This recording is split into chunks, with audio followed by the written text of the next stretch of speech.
Ahora sí, es un encuentro de no saben lo emocionada que estoy hoy. Buenas tardes a todos y a todas. Para los que no me conocen, mi nombre es Carolina Testa y tengo el enorme placer de darles la bienvenida a este encuentro de Inspiradas. Inspiradas es una iniciativa cultural que tiene por objetivo difundir el arte y la literatura hermosa, hermosa de Latinoamérica acá en Canadá a través de estas actividades que nos incluyen a todos y a todas. Como todos saben, somos fieles creyentes de la cultura para todos y que es un derecho humano. Por lo tanto, estas charlas son gratuitas por ahora que conseguimos financiamiento, así que donde todos y todas son súper bienvenidos. Y si nos dejan y si nos dan la posibilidad, inspirarlos a nuevos escritores, a conocer nuevos escritores, nuevos cines, nuevas lecturas, nuevas miradas en este mundo que está complicado, complicado, como todos sabemos. Y la idea es que tener este espacio que de algún modo nos amigue y nos relaje un poquito con actividades que nos llenan el corazón. Como siempre digo, en Inspiradas somos muy suertudos, muy suertudos. Tenemos mucha suerte de que hay un montón de amigos que nos apoyan, en particular el Toronto Arts Council, el Consejo Canadiense para la Herencia Hispana, Canadá Habla Español, Diálogos Online, Cuéntame un libro, Ahora Canadá, y en este evento en particular, la Red por Derecho a la Identidad del Nodo Canadá-Estados Unidos de Abuelas de Plaza de Mayo, que con cada uno de sus difusiones, sus likes, todos y cada uno de ustedes hacen que esto sea posible. Gracias, gracias de todo corazón. Em, es difícil comenzar con tanta emoción. Recién se los decía a Laura y a Mónica, pero les quiero contar que este encuentro empezó a soñarse, realmente a soñarse, hace más de un año y medio. Y como los que nos siguen usualmente saben que las charlas de literatura usualmente son los lunes. Y quiso el azar, y acá va un guiño para todos los que leyeron La Casa de los Conejos, azar con Z, que hoy, 24 de marzo, caiga lunes. Para los que no son de Argentina, el 24 de marzo es el Día de la Memoria, de la Verdad y la Justicia, donde recordamos a las víctimas de la dictadura cívico-militar que ensombreció nuestra historia entre los años 76 y 83 y ensombreció un montón de historias de países amigos durante esa época. Cuando tímidamente le mandé un mensaje a Laura, en- esperando no tener ningún error y rogando que se sume a Inspiradas en una charla. Nunca había tomado dimensión de que me iba a encontrar con alguien tan amoroso, con tanta luz. Uno apenas empieza a hablar con Laura y es como toda una experiencia. Automáticamente uno pasa a otro tiempo, como que baja los decibeles, cada palabra es profunda. Escucharla a ella es una experiencia hermosa. Y como en Inspiradas no somos egoístas, no somos tacaños, decidimos compartir con ustedes esta experiencia de tener a nuestra querida Laura Alcoba acá. Em, y esta charla va a ser un poquitito distinta porque va a haber una pequeña presentación de una muy querida amiga nuestra, amiga talentosa, francófona, Mónica Chiesa, quien fue la responsable de establecer este puente, recién les decía puente cultural, pero puente amoroso entre Laura e Inspiradas, y me pareció lindo que ella dé unas palabras haciendo la presentación de Laura, así que muy bienvenida, Mónica, a este encuentro de Inspiradas. Gracias de todo corazón por estar acá y por la presentación. Muchas gracias, Caro. Yo también estoy muy emocionada, pero siempre que vuelvo a Laura Alcoba, yo me digo que estoy en modo alcoba, porque durante años este estar adentro de Alcoba significaba para mí difundir su obra, estudiarla, buscarla por YouTube, leer los artículos que sobre ella se habían escrito, pero siempre volvía a una pregunta. ¿De qué me sigue hablando Laura Alcoba? Pues yo creo que Laura Alcoba, nacida en 1968 en La Habana, durante la aventura revolucionaria de sus padres, historia que ella dejará plasmada en el libro Los pasajeros de la Nacé, nos sigue hablando, interpelando, porque hay en ella un horizonte narrativo con el que armamos un puente, esta palabra que tanto se dijo hoy, un puente. O por decirlo de una manera más llana y más personal, Laura dice aquello que yo no puedo decir. Laura escribe aquello que yo no puedo escribir. Y quisiera escribir y quisiera decir. Una escritura que dialoga con la memoria y con los fantasmas también. Una escritura distanciada de los hechos que cuenta, que no toma partido, que mantiene una economía de recursos y de discurso, solo puede darnos lugar a nosotros, lectores, para existir. Una escritura fragmentaria, brumosa, que enfrenta a cada trazo la imposibilidad de abarcarlo todo. Una escritura dividida entre lo íntimo y lo colectivo, entre la petite histoire y la grande histoire. Y al ponernos en modo alcoba, entramos en la espesura del bosque, el bosque de una obra que voy a citar, pero que antes de citarla voy a decir que a mí siempre me da la impresión que cada novela de Laura se completa un poco en la siguiente, de una manera muy, muy sutil, como, eh, como si algo de lo circular retornase en cada novela y expresando una suerte de sinfín separado, sin fin, que es característico de su propia narrativa. Miren ustedes esta pequeña anécdota. En abril de 2006, Laura Alcoba envía su manuscrito de La Casa de los Conejos, La Maison au Lapin, como ella quería llamarlo, a Gallimard. Y el 10 de abril, día de su cumpleaños, Laura recibe el llamado de, del señor Gallimard, por decirlo de alguna manera, no es ese el nombre de su editor, pero recibe su llamado para invitarla a conversar sobre su obra. Y de ahí en más, bueno, Laura no para más.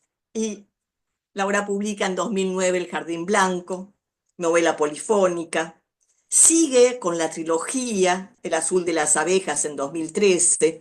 Antes una pequeña interrupción de la trilogía, pero que también pertenece a esta memoria, que es Los pasajeros de la Nacé. En 2017 termina con la trilogía, donde se dice ella misma que su padre tiene que salir de la cárcel, 2017, La danza de la araña, y ahí Alfaguara va a publicar la trilogía de La Casa de los Conejos en un solo tomo. Maravilloso. 2023, Laura Alcoba publica A través del bosque, donde se pregunta cómo contar lo inconcebible. Y vean ustedes, 20 años, casi 20 años después de su primer libro, Laura Alcoba vuelve a adentrarse en los temas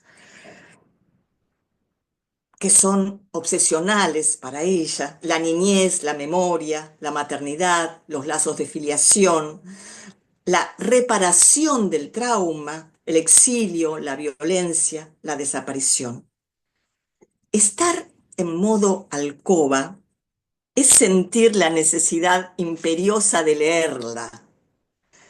Pero, ¿por qué hay del otro lado una escritora que tiene la necesidad imperiosa de escribir, que asume el riesgo de poner voz?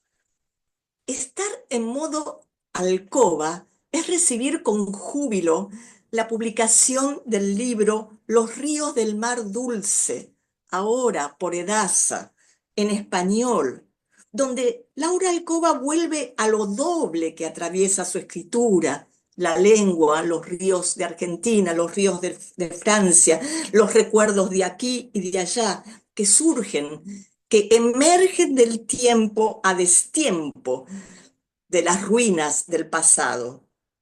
Van a ver qué hermoso libro, fotos, paisajes, retratos de sus padres, de Diana Teruggi y de ella misma. Pueblan este libro necesario, necesario, completando en primera persona los agujeros que quedaron en el ancho río del recuerdo.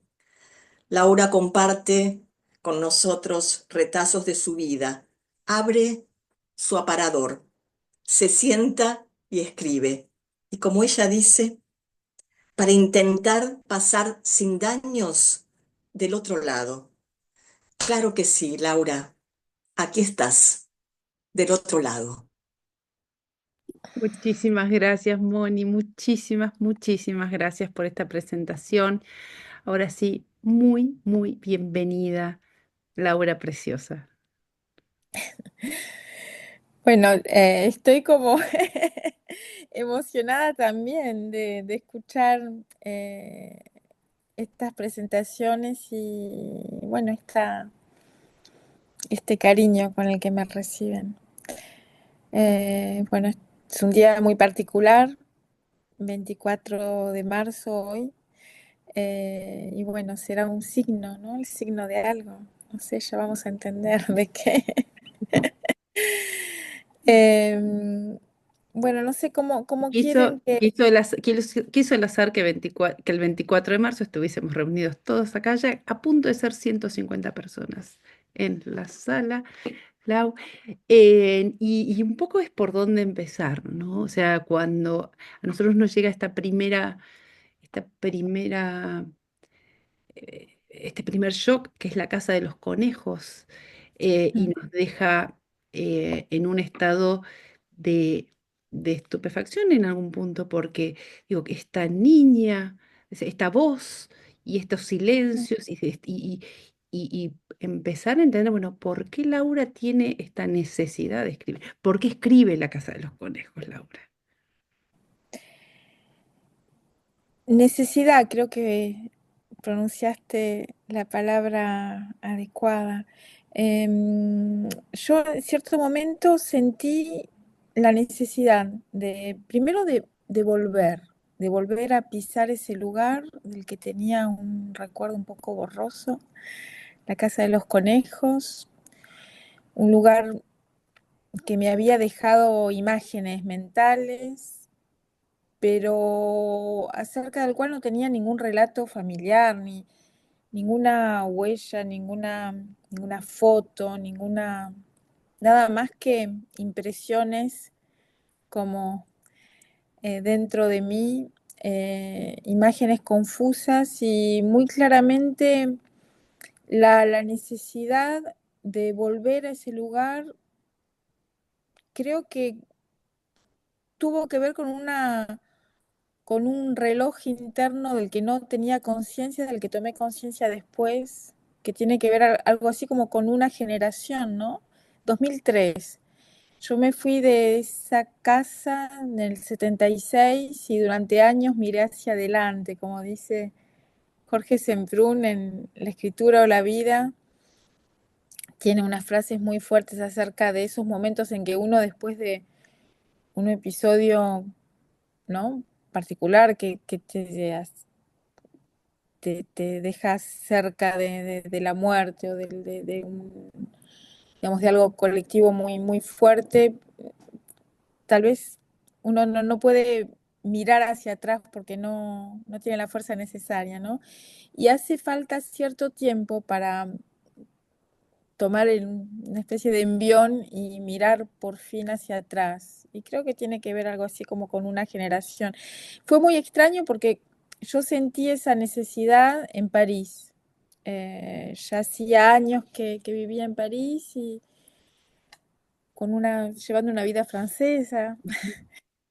Y en cierto momento sentí, bueno, es ahora. Yo creo que sabía que lo iba a hacer, que algún día iba a escribir y que si escribía tenía que empezar por esa historia. Pero que para escribir esa historia necesitaba volver a ver ese lugar simplemente. Y esa fuerza la encontré en el 2003, después del nacimiento de mi hija. Fue muy extraño porque yo estaba en París con una niña que era mi tercer hijo, pero la primera nena, ¿no? Y de repente la imagen de Diana, que nos había recibido a mi madre y a mí en la casa de los conejos, digamos, y que estaba embarazada en el momento en que, Laura, perdón que te interrumpa, un poco para también poner en contexto que claro, La sí, Casa de los Conejos, para los que no han leído el libro, claro. eh, era una casa en la cual en la parte de atrás había un criadero de conejos, pero atrás de Ujú. ese criadero de conejos funcionaba una imprenta clandestina. Es- De, ¿cómo? Sí, sí, sí, sí. Es una imprenta clandestina donde ahí llegan Laura y su mamá, y Mm. Diana y su esposo los reciben y viven ahí durante un tiempo. Ahí arranca un poco esta historia. Exactamente. Digamos, nos tuvimos que esconder de cierto modo después de que detuvieran a mi padre, y mi madre estaba clandestina, con un nombre falso, había cambiado de aspecto, se había cortado el pelo, se había teñido el pelo, y yo tenía Era 7 Colo. años. Sí. Yo tenía 7 años y nos fuimos a vivir a la llamada Casa de los Conejos porque había un criadero de conejos que servía de cobertura a la actividad clandestina de la casa, que consistía en una imprenta, que estaba detrás de ese criadero de conejos, en un lugar que se designaba con una palabra extraña, que se llamaba el embute. Es una palabra que se utilizaba dentro de los grupos de ese momento, de la lucha armada en Argentina, una palabra de la jerga, ¿no? Una palabra que solo se utilizaba en esos grupos. Y, bueno, yo viví ahí teniendo entre 7 y 8 años. La casa pertenecía a una pareja que esperaba un bebé. Diana Tirulli y Cacho, le decíamos, Daniel Mariani, que era su marido. Y ellos eran como los propietarios de la casa y los que nos recibían en esa casa. eh, y resulta que, bueno, ahí vivimos meses, que es el relato de la Casa de los Conejos, lo que fue ser niña en ese lugar, digamos. Eh, Vivir esa clandestinidad, aprender a tener un falso nombre o no aprenderlo del todo, pues también de eso se trata, estar en esa situación tan, tan extraña, Y, entendiendo y, disculpa, y un y entrenamiento a callar, ¿no? A silenciar. sí, ¿No? claro, un entrenamiento, claro, se trataba de vivir como una niña militante, al mismo tiempo no dejaba de ser una niña, entonces de eso Exacto.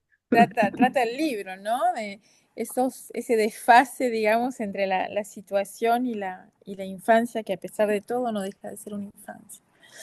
Y bien, después de nuestra partida, esa casa fue atacada de manera muy violenta. Fue uno de los episodios más sangrientos en la ciudad de La Plata, que fue una ciudad muy fuertemente Acá. atacada durante, digamos, donde hubo muchos muertos y desaparecidos durante la dictadura, por ser una ciudad estudiantil, donde había muchos militantes.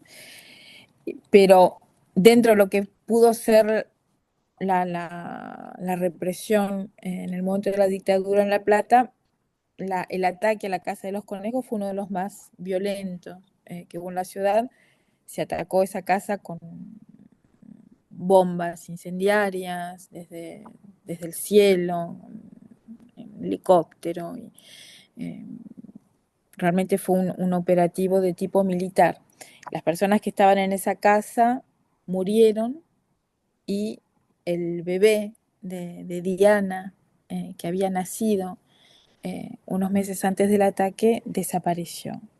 Nosotros, digamos, mi madre y yo nos habíamos ido de esa casa poco antes de que naciera el bebé de Diana. Y por eso decía que para mí la maternidad, mi maternidad en París, años después, fue como el momento que me devolvió a la memoria. Sentí que era el momento para mí de volver a esa casa. ¿Por qué? Porque yo estaba viva con una niña en brazos y la imagen de Diana y de Clara ahí se volvió para mí una especie de obsesión. A partir de ese momento fue el momento en que sentí que tenía que volver, no solo tenía que volver, sino que tenía que tratar de contar y recuperar ese pasado. Sí. No, y en ese volver había como una urgencia, ¿no? De tener que contar todo esto. Y a mí mientras leía y releía, a ver, disculpen que tenemos un poco de ruido por acá.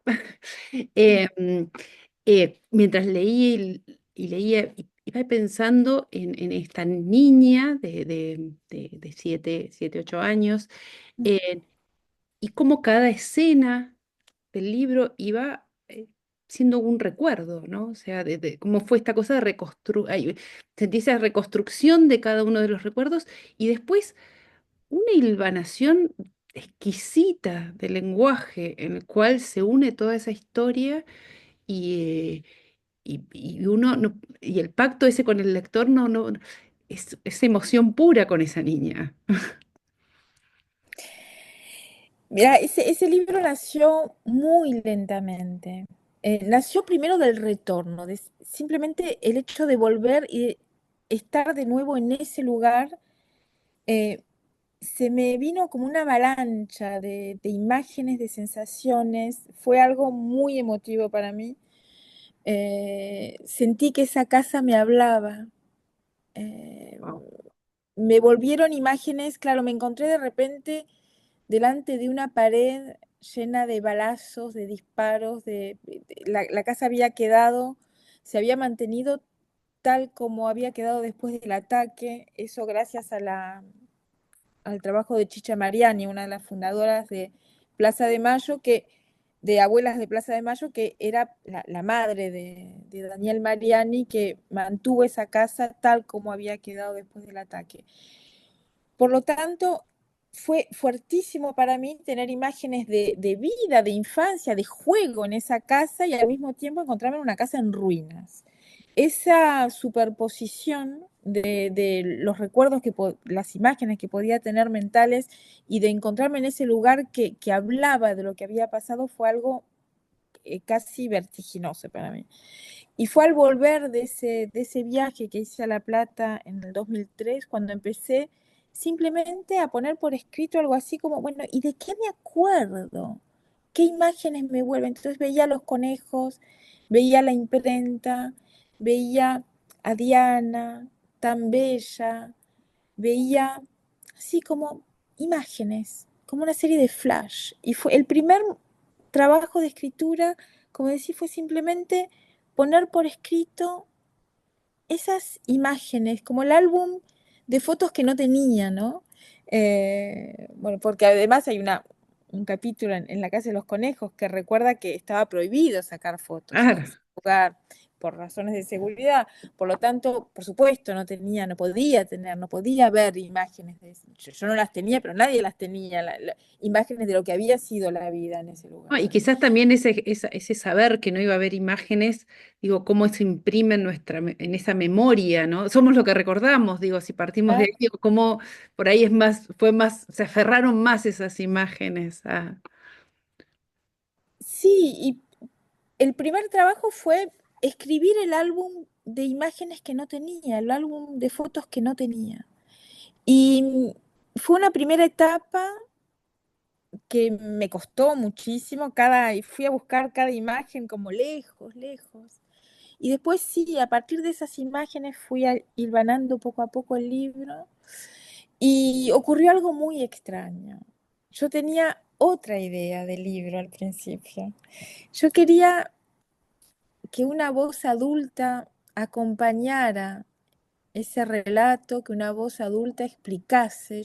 Aparte escribí La Casa de los Conejos en francés, o sea, con la idea al principio de, bueno, si logro publicar esto, será en primer momento para un lector francés que no sabe nada de Argentina o muy poco. Por lo tanto, yo sentía que, o pensaba, que tenía que acompañar esa experiencia infantil que estaba rescatando con una voz adulta para explicar, ¿no? Argentina, 76, ¿de qué trata? ¿Qué pasaba? Había tanto para explicar aparte.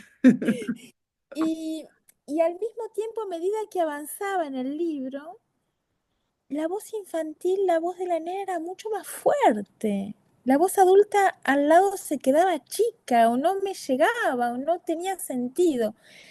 Y terminé ese libro cuando acepté que hablase la nena y nadie más, ¿no? A pesar de que lo estaba escribiendo en francés para lectores que tal vez no conocían nada de Argentina y no importaba. Yo en cierto momento pensé, bueno, si yo lo viví, tenía 8 años, 7 años y tampoco entendía muy bien lo que pasaba. Y sin embargo sí entendía.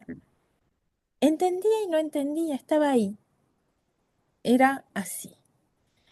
Y cuando acepté que tenía que hablar la nena, ahí el libro tomó forma de manera relativamente rápida, en ese momento que fue la aceptación de la voz infantil. Y fue aceptar que sí, tal vez yo seguía teniendo entre 7 y 8 años ante esa historia. Y era así.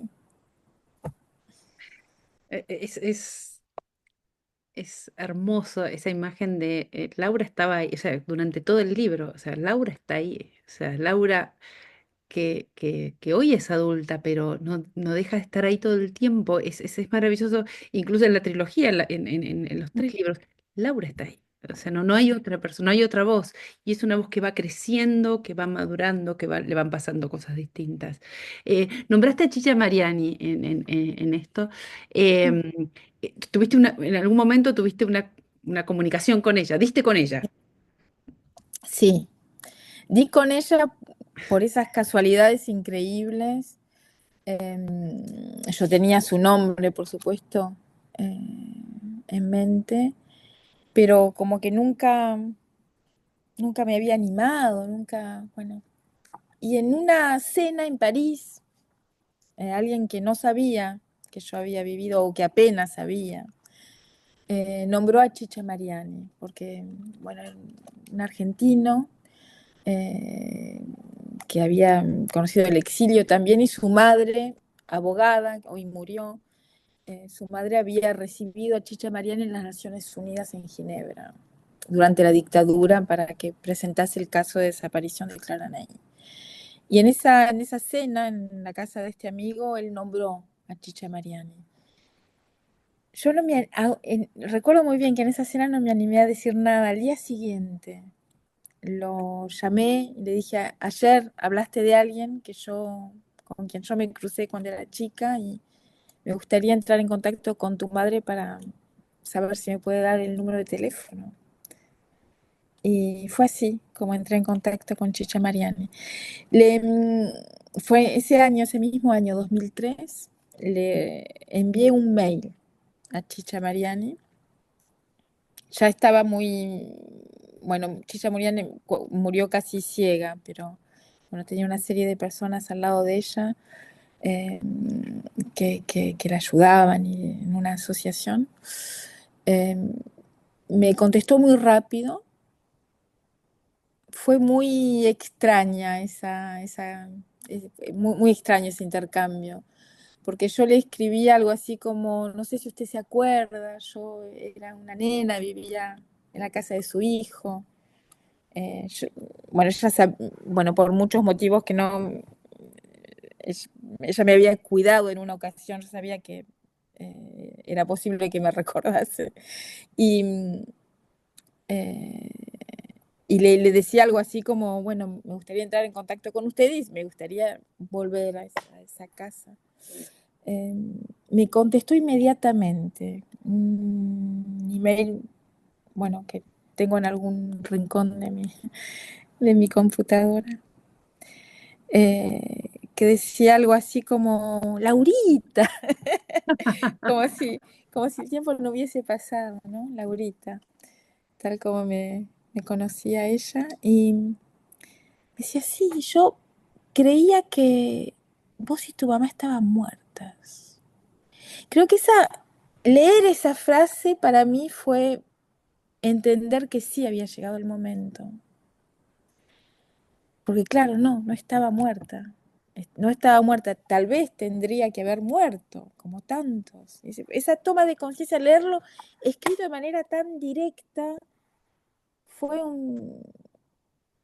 como el empujón final, de cierto modo, para decirme, entender que tenía que volver y que tenía que contar porque no estaba muerta. Em, sí, y con ella volví a la casa de los conejos. No me sentía capaz de volver sola. Bueno, aparte, en ese momento la casa de los conejos aún no era hoy es un pequeño museo, un lugar de memoria modesto, pero en ese momento no lo era aún, eh, de todos modos, bueno, tenía que volver con ella, pero ella me acompañó, yo no me hubiese sentido capaz ni siquiera de pasar frente a esa casa sin estar acompañada por alguien como ella para sostenerme, ¿no? Fue un golpe muy fuerte. Para mí fue una sensación de vértigo volver a esa casa. Como te digo, probablemente bueno, el hecho de que estaba tal como había quedado después de eso a lo que habíamos escapado, ¿no? Y de esa frase que me había dicho Chicha, yo creía que vos y tu mamá estaban muertas, ¿no? Y ahí estaba la muerte alrededor, en esa casa, toda la parte de atrás estaba incendiada, lo que era el embute, o sea, la pieza secreta donde estaba la imprenta clandestina no tenía más techo, estaba totalmente destrozada, eran escombros. Y al mismo tiempo yo aún evolucionaba en esa casa como recordaba dónde estaba mi habitación, dónde estaba mi cama, esas cosas, ¿no? Entonces esa superposición de recuerdos infantiles, si bien eran recuerdos infantiles de bueno, en plena dictadura, con lo que suponían, ¿no? Eh, pero esa superposición de recuerdos infantiles y de lo que quedaba, lo que había quedado después del ataque, de la muerte, fue algo muy, muy impactante. Eh, de esa sensación de vértigo nació el libro también. Eh, Nombrás ahí a tu mamá, Mm, ahora, porque digo, en esta niña que va relatando, hay una mamá sí, que mm, también tiene sus intervenciones y sus silencios. mm, Silencios mucho. digo, que esa niña va a tener que convivir toda la vida, hasta que se pueda ir hablando, se pueda ir sacando de esas memorias, de esos olvidos que se convierten en memorias. Mm. Sí, eso fue digamos, algo constante, ¿no? El silencio dentro de la casa de los conejos. Se trataba de callar, ¿no? Lo que ocurría adentro simplemente cuando se pasaba el umbral de la casa había que ocultar y luego fueron otros silencios. Después de que mi madre se fuera de Argentina, yo estuve 2 años y medio viviendo en casa de mis abuelos, donde la experiencia de la clandestinidad no existía, no se nombraba. En ningún momento me preguntaron qué había vivido. Era algo que no podía existir, ¿no? Y luego cuando me reencontré con mi madre en el exilio en París, en el 79, yo tenía 10 años, eh, una de las primeras cosas que le pregunté a mi madre, recuerdo, era qué había pasado, ¿no? Con Diana y con Cacho y con la gente que estaba vinculada a ese momento, ¿no? Pero luego eh, no hubo relato familiar, porque es muy difícil sobrevivir algo así. Tardé en entenderlo, ¿no? Lo que yo lo que identifico de cierto modo, o lo que explico como una especie de sentimiento de culpabilidad del superviviente, ¿no? Es algo muy particular que traté de pensar gracias a otros libros, otros autores. Hablé de Jorge Semprún, un autor que me ayudó mucho a pensar eso, ¿no? La dificultad que significa a veces sobrevivir, ¿no? Puede parecer extraño decirlo así, pero creo que hay algo de eso. Y durante años, ¿no? No sé, y aún hoy, ¿no? Como que no, es algo que no se habla en mi familia. Yo lo escribí y, ¿no? O sea que, bueno, esos libros existieron, existen y entonces algo se pudo decir, pero yo recuerdo que cuando escribí La Casa de los Conejos, mi madre vive en París y, bueno, solemos vernos, suele venir ella a mi casa. Yo sabía, era un tema que no se abordaba, ¿no? Como si no hubiese existido ese momento. Y recuerdo que cada vez que mi madre venía a tomar un té, un café los fines de semana, yo estaba escribiendo ese libro que tardé tanto en escribir, yo Y ella no ocultaba sabía, todo. ella no No, sabía. ella no sabía por ejemplo, si yo había imprimido algo, yo lo ocultaba todo. Si estaba en mi computadora abierta con algo que estaba escribiendo relacionado con ese, lo que iba a ser luego ese libro, yo cerraba los archivos. Y después me di cuenta de que había escrito ese libro en la clandestinidad con respecto a mi madre. Pero claro, cuando, Roy se hubiese dado una panzada con esto. sí, cuando terminé el libro, cuando lo envié a Gallimard y que tuve el primer rendezvous, digamos, con Roger Grenier, y que supe que era probable que se publicase, dije, no, no puedo continuar así, le tengo que avisar. Y recuerdo muy bien, un día vino a casa y le dije, bueno, escribí algo. Escribí algo y apareces un poquito en el libro. Me gustaría que lo leyeses porque puede ser que se publique. Y recuerdo que lo leyó en la cocina, bueno, acá, donde estoy ahora, un poco cerca de unos metros de aquí. Se sentó. El libro no era un libro, era simplemente un par de hojas, unas 100 hojas que habían salido de mi impresora. Y las leyó en la cocina. Yo no sabía muy bien qué hacer, dónde meterme. Y al final de la lectura me dijo dos frases. Primero, no imaginaba que te acordabas de todo esto. Fue la primera. Hubo un silencio. Le dije, bueno, ¿y? Si se publica, ¿qué te molesta? Hubo un gran silencio de nuevo. Me dijo, no, creo que me hace bien. Nada más. Y así fue, ¿no? Se publicó. Yo sé que para ella fue difícil la publicación de ese libro,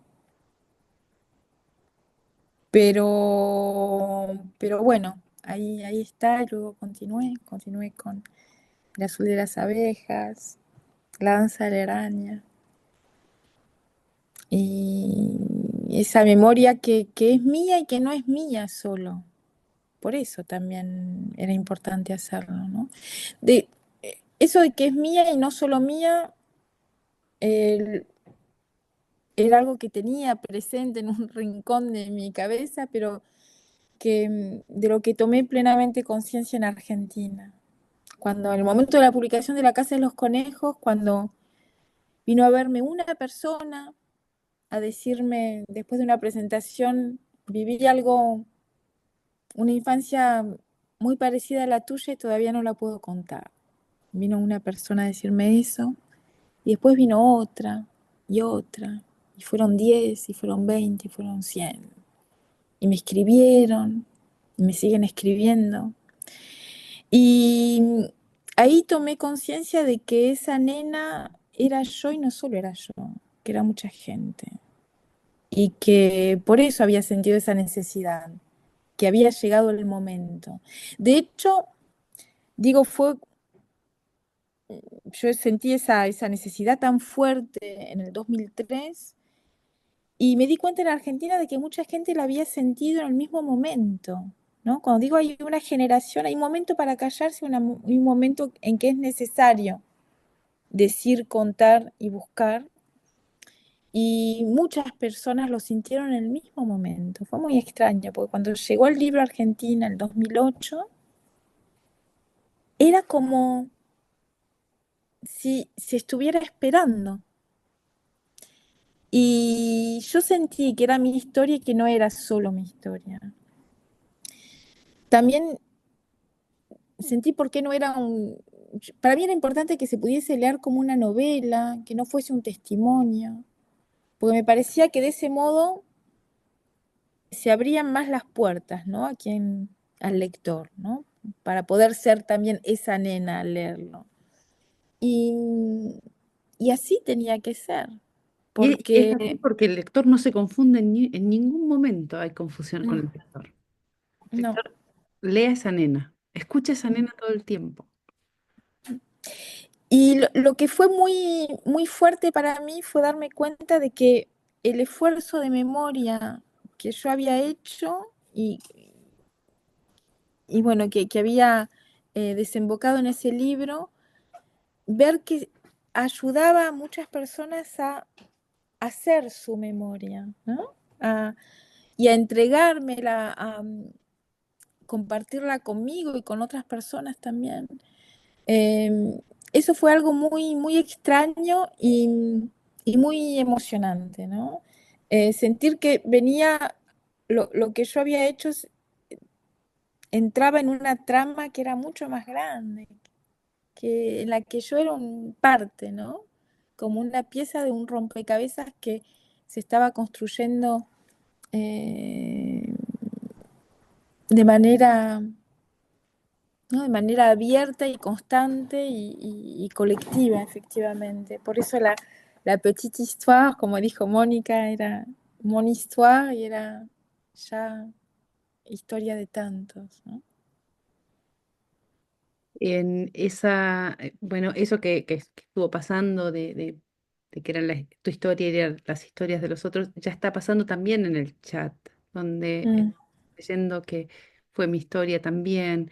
Esto se sigue replicando y es mm, como esa reverberación de una historia, pero que de algún modo abraza a todas, mm. abraza absolutamente a todas. ¿Hubo alguno de esos recuerdos, Lau, que, que, que te dio miedo mientras escribías? Que en ese recuerdo te agobiaba en términos de miedo?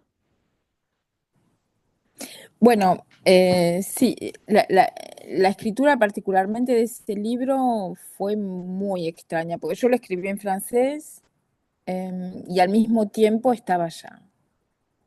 Eso fue rarísimo. Yo tengo conciencia de que me ayudó el francés como para deshacer un nudo de angustia el otro idioma me ayudó, pero me ayudó a estar allá, me ayudó a estar de nuevo Argentina en 1976. Y hay escenas que escribí en un estado como de, no sé, en un estado estaban ocurriendo las cosas cuando las escribía. Fue muy, muy extraño. Hubo momentos en que tenía la impresión, no sé, de estar con Diana, de estar allá, de estar viviendo de nuevo desde otro lugar y en ese lugar al mismo tiempo. Eh, Fue muy... La escena de la chaqueta, hay una escena en la Casa de los Conejos en que, bueno, yo tenía que tener un nombre falso, iba a la escuela con un nombre que no era el mío. Y, y sin embargo, había ido a esa escuela donde tenía otro nombre con una chaqueta en la que figuraba el apellido de mi madre, porque era una chaqueta que me había dado mi tío. Bien. Y entonces era un error terrible dentro de el grupo Montoneros haber ido a la escuela con un falso nombre, pero con una chaqueta donde estaba el apellido, que era el que había que ocultar, ¿no? El de mi madre. Y bueno, hubo una escena muy, muy violenta en que uno de los militantes bueno, se alteró muchísimo y me gritó mucho y que considerando que yo no estaba, que no podía vivir en esa casa, ¿no?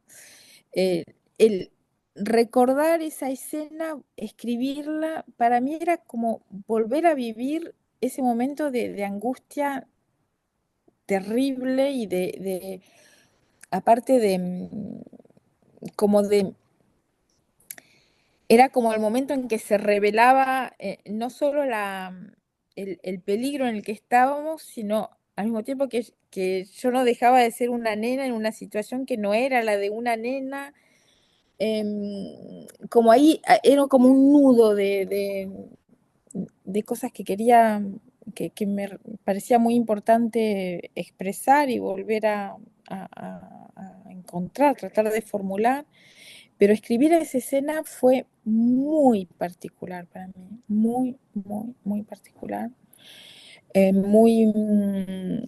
Fue como volver a ese momento plenamente, ¿no? Y a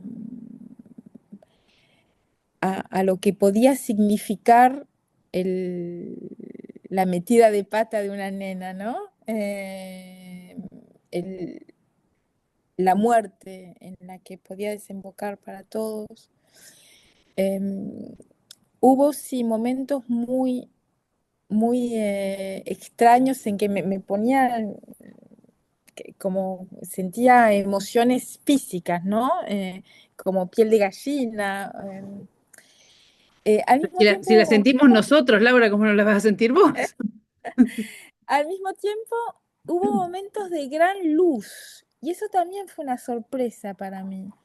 Decir, bueno, es una infancia extraña y al mismo tiempo no deja de ser una infancia. Hubo momentos también de felicidad, momentos de luz, ¿no? Simplemente,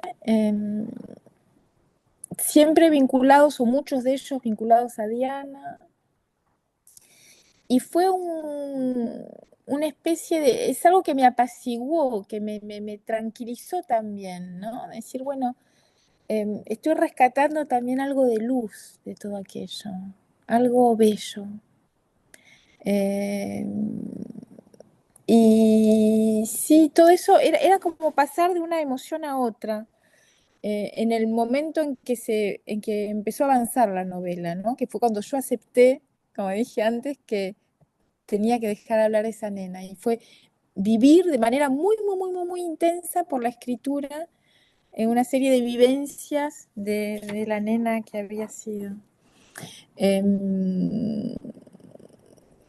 muy extraño que hayan pasado tantos años y que al mismo tiempo no hayan pasado, ¿no? Esa, de ahí viene el vértigo, que era el vértigo que sentía al estar en la casa de los conejos, como que volví a sentir por la escritura de que hay un tiempo que no pasa. Pasa el tiempo y sin embargo hay algo que no pasa nunca. Y en la casa de los conejos muchas de las cosas que me quedaron no pasan, siguen estando. Lau, después de que tu mamá se va a Francia, vivís con tus abuelos y empezás a aprender francés en Argentina y viajas finalmente a encontrarte con tu mamá. Y ahí empieza otro capítulo, de algún modo otro capítulo, y es el mismo capítulo, es otro Sí. y el mismo, y empieza este Azul de las abejas, Ujú, eh, y que me pareció un gran acierto editorial tener la trilogía en un solo libro. O sea, me pareció maravilloso. El único tema para el lector es que no te deja respirar. O sea, y es un cúmulo de emociones muy grande. Y uno va acompañando a esa nena que va creciendo y que ya va también reflexionando sobre otras cosas. Y ujú, ahí y empieza a haber un registro de lo ujú, vincular con Amalia, lo vincular con tu mamá, lo vincular con tu papá ujú, epistolarmente, esas cartas, sí, comunicación con tu papá que se da durante mucho tiempo con ujú. esas cartas, y ahí empieza tu vida en Francia. Para nosotros que somos todos inmigrantes acá, lo entendemos muy bien en condiciones distintas. Sí, fue, bueno, la vida en el exilio, aprender otro idioma, integrarme en otro lugar y al mismo tiempo seguir viviendo allá. Po- Por gracias o a través de la correspondencia con mi padre. Mi padre estaba en la cárcel. Mi padre seguía viviendo en la dictadura, o sea que era un exilio y una parte importante seguía estando allá. La correspondencia con mi padre fue realmente dije que para escribir La Casa de los Conejos fue muy importante volver a la Casa de los Conejos, al lugar. Para escribir El Azul de las Abejas, lo que fue esencial para mí fue volver a leer la correspondencia de mi padre. Yo solo tengo las cartas de él, las mías fueron destruidas en la cárcel. No salieron de la unidad 9 de La Plata y después de Sierra Chica, donde estuvo él. Eh, en Caseros estuvo también en 3 cárceles en realidad.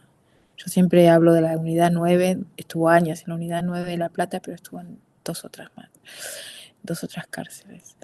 Y nos escribíamos una vez por semana, pero yo tengo todas sus cartas y son un montón, porque él me escribía religiosamente una vez por semana. Y bueno, lo primero para mí fue volver a leer esas cartas, que no había vuelto a leer desde que las había recibido, 79, 80, Es una 81. niña, aparte. Claro. Yo las iba poniendo en una caja y luego, bueno, pasaron los años, yo me mudé un montón de veces y siempre desplazaba en mis, en mis diferentes mudanzas esa caja donde tenía algo valioso, que bueno, y las volví a leer años después. Eh, 2012, creo. Wow. Eh, no las había vuelto a leer. Lo primero fue ponerlas en el piso, aquí, acá donde estoy. Las puse en el suelo porque eran un montón, no sabía cómo. Y era como un camino así, larguísimo, ¿no? Y las clasifiqué cronológicamente y las volví a leer. Y fue otro viaje y otro vértigo, porque te digo, no las había vuelto a leer desde el momento, simplemente las había leído cada una vez, ¿no? Em, y a partir de ese diálogo del que tenía solo la voz de mi padre, nació el azul de las abejas. Tuvo una idea hermosa él, y de eso tomé conciencia al leer de nuevo las cartas, y fue que él me proponía que leyésemos un mismo libro al mismo tiempo. Él en la cárcel, en castellano, y yo tenía que leer el mismo libro en francés para aprender francés, porque él estaba preocupado con que yo tenía que aprender francés. A mí Bueno, esto me pareció algo que es como un pequeño oasis en un mundo espantoso y de repente es agua cristalina. Me pareció hermosa esa imagen, esa propuesta de club del libro.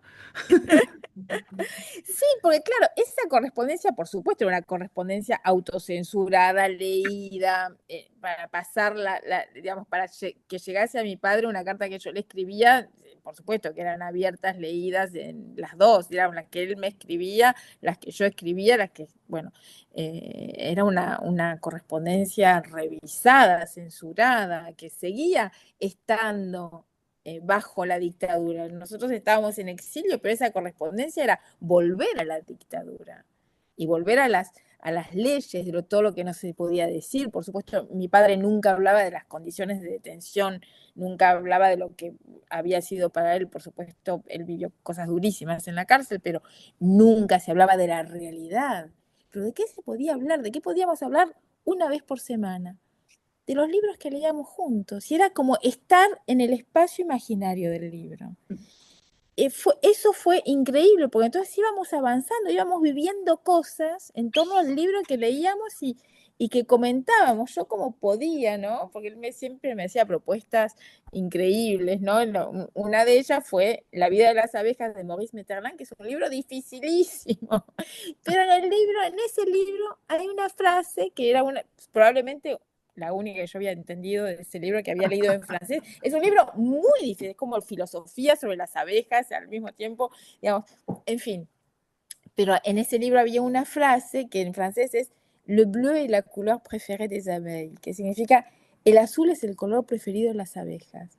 Esa sí que la había entendido, porque estaba más o menos al nivel del francés que yo tenía. Esa frase yo la podía entender, todas las otras me las había tragado sin entenderlas, pero esa sí. Y entonces hubo una serie de cartas sobre, ¿y será verdad que el azul es el color preferido de las abejas? ¿Y no será porque las flores azules tienen un perfume que les gusta y no es el color? En fin, era absolutamente maravilloso. Él estaba en la cárcel en las condiciones terribles de detención que fueron las de ese momento. Yo estaba en Le Blanc-Ménil, en unas afueras de París, tristísimas, porque tampoco estaba en París, estaba en un suburbio muy gris, ¿no? Al mismo tiempo nosotros estábamos mentalmente en un campo con flores y con abejas gracias al libro que leíamos al mismo tiempo. Eso fue increíble para mí, descubrir que había sido, digamos, algo yo recordaba de que leíamos libros, pero fue tan bello leerlo después. Y ahí eso decía algo de la literatura para mí, ¿no? De lo que hace posible la literatura. Se abrían todas las ventanas, todas las puertas, si era posible que estuviésemos juntos mentalmente.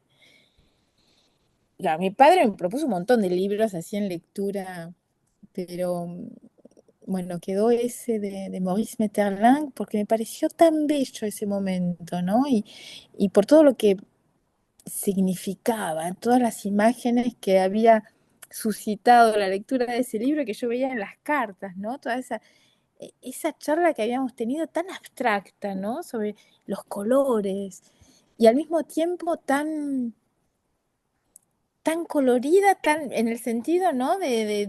Tan viva, tan llena de vida eh, y de cosas que visiblemente nos hacían bien a él como a mí, ¿no? Eh, Ah, y y también bueno, fue esa propuesta increíble que él tuvo, que para mí dice mucho de la literatura, de lo que la literatura hace posible, ¿no? y también tomar conciencia con todas esas cartas rodeándote, abrazándote en el piso de tu casa, en tomar dimensión de lo que significaba eso. O sea, Mm, de esta propuesta y estar como en un éxtasis, los dos, en algún mm, lado, en mm, algún lado. Es de una emoción hermosa, hermosa, gran propuesta de tu papá. Y un día tu papá mandó una carta y dijo que parecía que podía volver, que podía salir, que podía, y ahí hay otra historia también, ¿no? mm. Sí, Porque, bueno, que es el último libro de ese ciclo, digamos. Yo creía en cierto momento que con El azul de las abejas había terminado algo, ¿no? Hasta que me di cuenta de que había dejado a mi padre en la cárcel y que no podía ser, que tenía que salir en un libro y escribí La danza de la araña, que nace del último ciclo de cartas, ¿no? En una carta, fue muy extraño porque fue en el 81, cuando mi padre me habló de una historia que habían contado. Él me contaba historias y leíamos libros. Nunca hablaba de la digamos, de la realidad que estaba viviendo, sino Las, que me po- contaba historias. las Y posibilidades de una que de, seas veterinaria después de ese vínculo eran casi... y una de las historias era que había oído hablar de un hombre que tenía una araña pollito, como se dice en Argentina, o sea, una araña, ¿no? De esas peludas, como si fuese su mascota. La tenía en una jaula, pero cada vez que volvía del trabajo, el hombre abría la jaula y dejaba salir la araña de la jaula y la mimaba, la acariciaba como uno podría acariciar un perrito o un gato. Y esa historia me había fascinado visiblemente porque hubo todo un ciclo, después del ciclo de las abejas, hubo todo un ciclo de la araña. ¿Y cómo puede ser? Se puede uno tener un vínculo así como una araña. Yo quiero una araña. Yo decía, quiero la misma. Quiero que me traigan una araña así de los Andes. No sé, bueno, es un delirio de mi padre que había despertado una imaginación. Y esa historia que me contó mi padre con la jaula que se abría, la araña que salía, fue unos, unas semanas, meses antes de que lo liberasen. Y para mí fue como un anuncio, era como una fábula de lo que iba a ocurrir, que él también iba, como la araña esa de la que me hablaba, finalmente él también terminó por salir de la jaula. Y fue como ¿no? La última, ese último libro del ciclo de lo que luego fue la trilogía, ¿no? De la Casa de los Conejos, de esos misterios, ¿no? Esas historias que hablaban a su modo de lo que iba a pasar o que tal vez, como si esa historia que me contó mi padre hubiese tenido un efecto mágico en realidad, que es así, ¿no? Tal vez como se puede leer en la danza de la araña. corran todos a leer la trilogía, no uno, dos, ni los tres, es así. Nos quedan pocos minutos, pero no me Sí, quiero ir, no te quiero dejar ir, aunque ha pasado muy rápido esta hora, sin hablar de A través del bosque, en que vas al cine un día a ver una película de Scorsese. sí. Así empieza la historia. ¿Y qué pasa ahí, Laura? Y al salir de esa película, tengo la impresión de que ya conozco esa historia, la historia de la película. Y es también una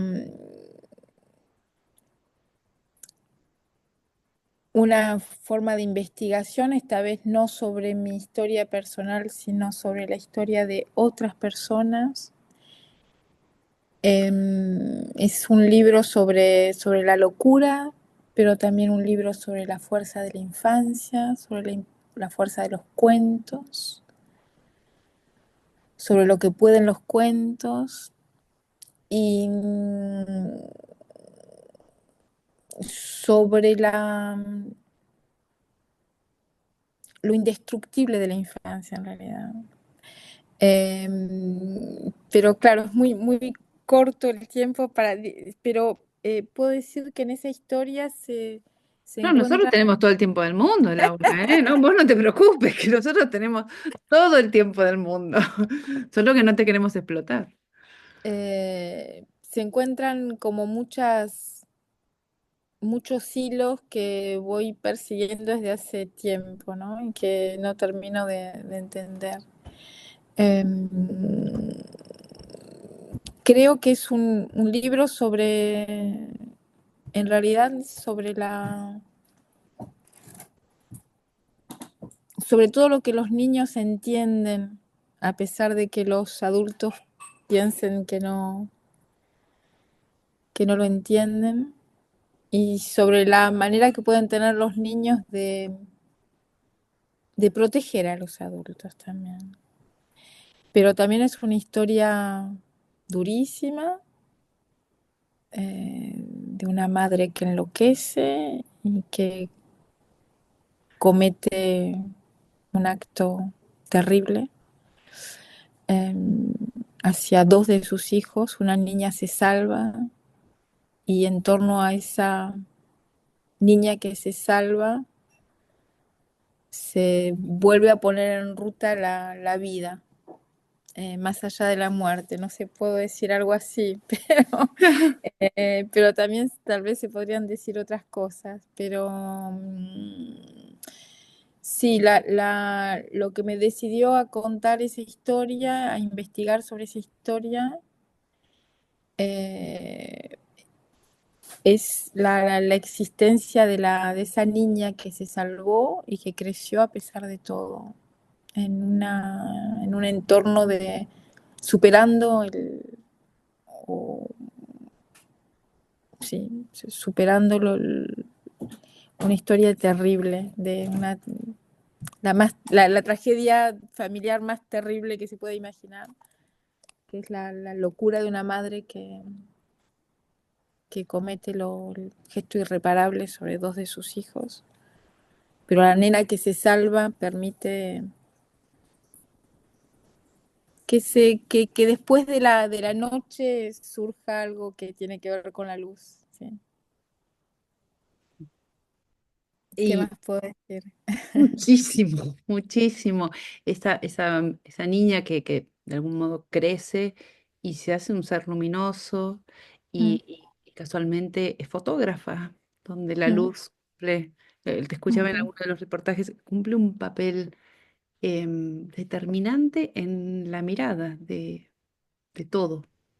ujú, Esa mirada sobre todos los objetos, las personas, las sombras. eh, y, y, mm, y hay algo después del espanto, la supervivencia al espanto, ujú, ujú, que de algún modo termina con mucha esperanza. Pero sí. sobre todo, a mí me encantó que más allá de lo emocionalmente súper fuerte, un encuentro con la humanidad. Había Mm, esta cosa, hay un rescate del humano y con esta madre que había tenido este tremenda parte oscura de su vida, este abismo espantoso. ujú, Aún así, era una madre, ella la describe como una madre amorosa. ujú. De algún modo uno termina el libro con, con un corazón en paz, a través Sí, de un horror, sí. a Ujú, través de un espanto muy feo. Y hay algo que esta mamá y esta niña que se convierte en adulta y hacen un camino de luz, de algún modo. ujú. Sí, es que se puede vivir después del horror, puede haber algo después del horror. Tal vez esa sea la enseñanza de esa historia. Yo tuve eh, la certeza de que tenía que escribirla después de haberme encontrado con Flavia, que es el nombre, digamos, que le di. Por supuesto no es el nombre auténtico, pero es el nombre que tiene en la novela la nena que se salvó de ese día de locura. Y después de haberme encontrado con ella y de ver lo hermosa que es, pensé que tenía que escribir ese libro, tuve la certeza que tenía que hacerlo. Mm, Totalmente. Y aparte hay algo que también que entrecruza con la historia de Medea y otras historias, y esta cosa del relato siempre, ¿no? O sea, este relato que mm, va paralelo y entrecruza las vidas, nuestras vidas, y, y una, y un bosque que de algún modo también susurra historias, un relato que acompaña y que permite tejer. de las cosas que más me fascinaron en el libro fue que la escucha tuya sobre estas personas, entre Ujú, Colette, con Flavia, con Griselda, o sea, hay una escucha que para los que no leyeron el libro, porque ahora van a correr a leer el libro y a comprarlo, en- es la misma sensación que tuve cuando te conocí, Laura. O sea, hay algo muy tuyo en ese libro, de una escucha muy atenta que, que, que gracias a Dios no te puedes escapar. Y hace que sea un libro muy luminoso al final del día, después del horror. mm. Bueno, gracias. No, gracias a vos. No queremos abusar, pero queremos reabusar. Es mentira que no queremos abusar. Eh, pero queremos agradecerte. Vamos, el chat está que arde, que arde. Trato de no mirarlo para poder seguir el hilo de la charla. Eh, Vamos a permitir un par de comentarios nada más. Sí, Y vamos a ir cerrando, agradeciendo infinitamente este encuentro, que para nosotros era muy importante, era muy esperado, y el azar quiso que sea hoy. Así que si alguien quiere, antes de que darle una pequeña palabra a Héctor para cerrar, si alguien quiere hacer algún comentario o decir algo, puede levantar la mano.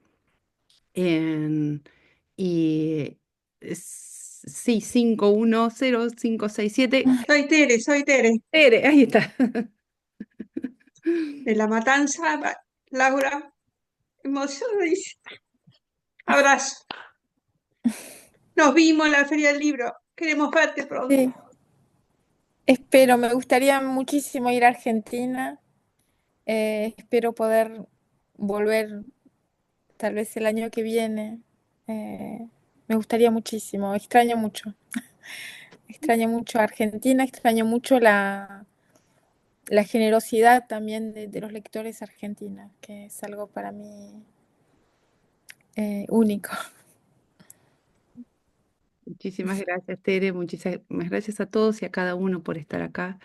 En- Antes de cerrar, quiero darle un minutito la palabra a Héctor Rombolá, que nos ha apoyado en esta charla, para que también nos diga a dónde contactarse, qué hacer, si conocen a alguien que haya nacido entre el 76 y el 83, que tenga dudas sobre su identidad, o si tiene una pequeña inquietud, que sepan que hay un lugar seguro a donde acercarse. No te veo, Héctor, pero sé que estás ahí. Estoy al lado tuyo de mi pantalla. Vamos. Bueno, quería agradecerte, Carolina, y al equipo de Inspiradas, no solamente por la invitación a participar de hoy, pero también por la iniciativa que es Inspiradas y los valores que la guían, ¿no? También a vos, Laura, porque como nuestra red tiene mucho contacto internacional, sé que son más de las 12 de la noche y todavía estás acá con nosotros.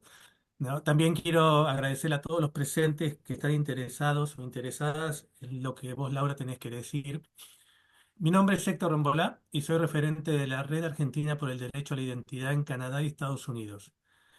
Somos un nodo, parte de la gran Red por la Identidad que trabaja con abuelas de Plaza de Mayo.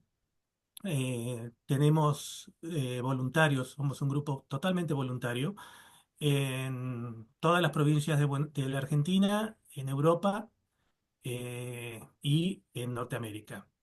Cuando Carolina me invitó a hablar, pensé en qué decir, como esto es un encuentro principalmente literario, desde el espacio como el nuestro de la red. Y creo que hoy estamos atravesando un momento en el cual las palabras son torcidas y resignificadas con la intención de borrar nuestra historia. Son épocas oscuras donde se demonizan conceptos fundamentales y se intenta quitarle al individuo su capacidad de comprender y desarrollar un sentido crítico. Por eso, desde nuestro espacio, desde la Red por la Identidad, reafirmamos nuestra lucha por resignificar y recuperar el verdadero sentido de palabras que son pilares de nuestra historia, como son la memoria, la verdad, la justicia, la democracia, la libertad, el exilio. Otra de estas palabras que tienen que ver con lo que hablamos hoy es, ¿ustedes se acuerdan de la palabra militancia en los años 70? Una palabra que en esa época estaba llena de compromiso, de ideales, de acción, de pensar en el otro, para el otro, con el otro, formando comunidad.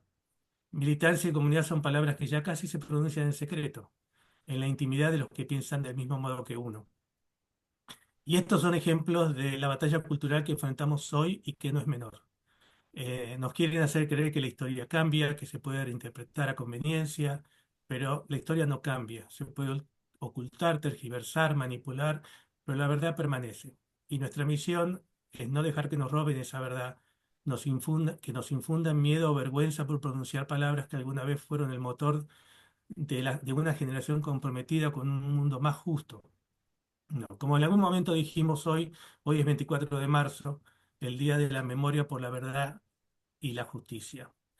Eh, rememora un día siniestro en el año 1976, cuando la dictadura sangrienta y diabólica cívico-militar se instaló en Argentina.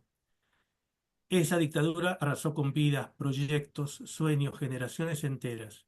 La historia sigue viva en la búsqueda incansable de aquellos niños y niñas que fueron desaparecidos con vida, de los cuales Clara Nay es una de las personas que estamos buscando todavía, ¿no? Vivir Es con dudas sobre la identidad se parece a ser almas perdidas que deambulan entre nosotros sin saber realmente quiénes son.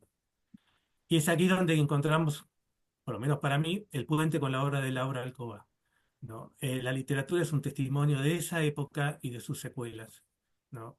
Nos habla de infancias truncadas, de militancia clandestina, de exilio no buscado.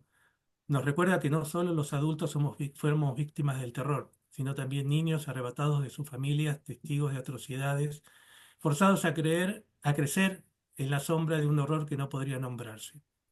Hoy mismo, en el diario argentino Página 12, se rescatan historias de esos niños que fueron llevados presos juntos a sus padres, que vieron que lo que... Héctor, te muteaste, mi vida. ¿Dónde me perdí? Bueno, Eh, decía que hoy en Lo de Página... página 12. Ah, perfecto. Decía que hoy en Página... Ah, la censura, ven, no me dejan que hable. No, no Carolina, digo la de Argentina. Hoy mismo en el diario Página 12 se rescatan las historias de esos niños y niñas que fueron llevados presos junto a sus padres, que vieron lo que ningún niño debería haber visto, que fueron despojados de su infancia, ¿no? muchis- Y por lo que yo veo, las historias de Laura son justamente sobre eso, de supervivencia y sobrevivientes, ¿no? Muchos de nosotros, de ustedes, tuvimos que partir al exilio, un exilio dentro o fuera de Argentina, pero que nunca fue deseado y que nunca fue elegido. Y muchos tenemos la firme convicción de que el derecho a la identidad no tiene fronteras. Por eso, la Red por la Identidad sigue trabajando, acompañando a todas aquellas personas con dudas sobre su identidad, nacidas entre 1973 y 75 hasta 1982, 1983, de madre, padre o ambos argentinos, en la búsqueda de la verdad sobre su pasado. Esa es una búsqueda de amor. Es un amor que no se oculta, que no se tergiversa y no se silencia. Al contrario, para nosotros se grita, se defiende y se abraza. Muchas gracias por su Muchísimas, tiempo. muchísimas gracias, Héctor. Lo que te pedimos que pongas en el chat, por favor, el mail para contactarse con la red. Yo no puedo más de la emoción. Solo voy a leer un pedacito de Liliana Bodo, de una poeta argentina que partió en 2018, que dice: el olvido es una casa vacía y absurda, habitada por sombras que murmuran. Si hago memoria, hago esperanza, hago justicia. Si hago memoria, aprendo y enseño. Si hacemos memoria, el miedo se desdibuja, la soledad se extingue.